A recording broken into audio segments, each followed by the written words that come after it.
Guys, যে এখন অনেক জায়গায় বন্যা হচ্ছে। বন্যার জন্য আমাদের যে যেখানে আমাদের দোকান, সেখানে যে কি রহমান শপিং মল, এখানকার লোকেরা টাকা উঠাইয়ে বন্যার্থদের সাহায্য করছে।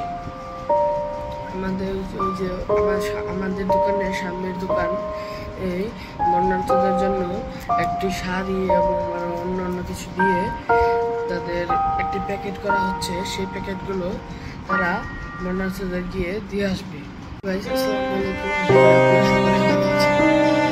আমি চলে আসলাম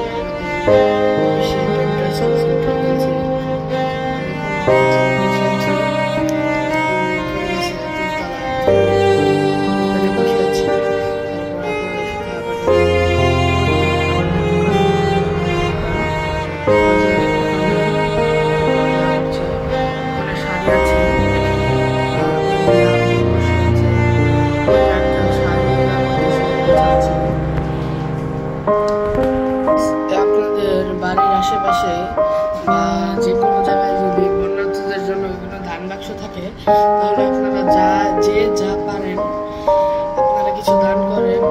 বন্যার্থদের জন্য আমাদের দেশের মানুষ, আমাদেরকে বাঁচাতে হবে। তো গাইস, এখানে বন্যার্থদের জন্য যে শাড়িগুলো আছে, যে এই সাইডের যে শাড়িগুলো, এগুলো সব নষ্ট। এই সাইডের সব শাড়িগুলো নষ্ট হয়ে গেছে, ছিঁড়া বা কোনোটায় রং নেই। গাইস, আপনারা তো দেখতেই পারলেন আমরা যে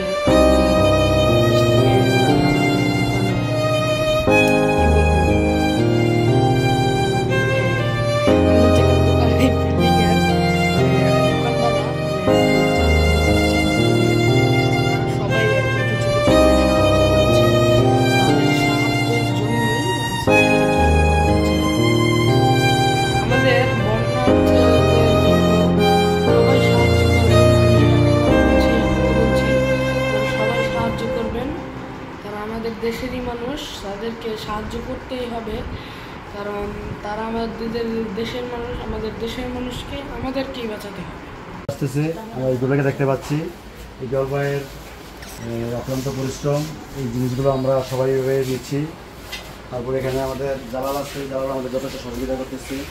আমাদের মামুন ভাই ইতিমধ্যে একদিন আমাদের আরেক ব্যবসার সাথে কথা বলে প্রায় 200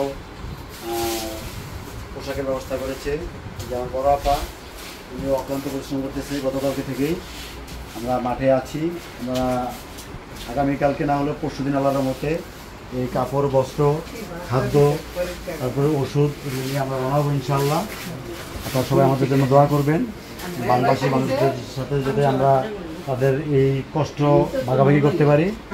সবাইকে আমাদের জন্য দোয়া করার জন্য অনুরোধ রইল। আর পাশাপাশি যদি কেউ করতে চান, অবশ্যই আমাদের সাথে যোগাযোগ করবেন। সবাইকে ধন্যবাদ। গাইস, আমাদের এখানে প্যাকেট করা হয়ে গেছে 74টি শাড়ি এবং লুঙ্গি। আমাদের আরও 2 বস্তা লুঙ্গি এবং শাড়ি, ছোট বাবুদের কাপড় আসতেছে।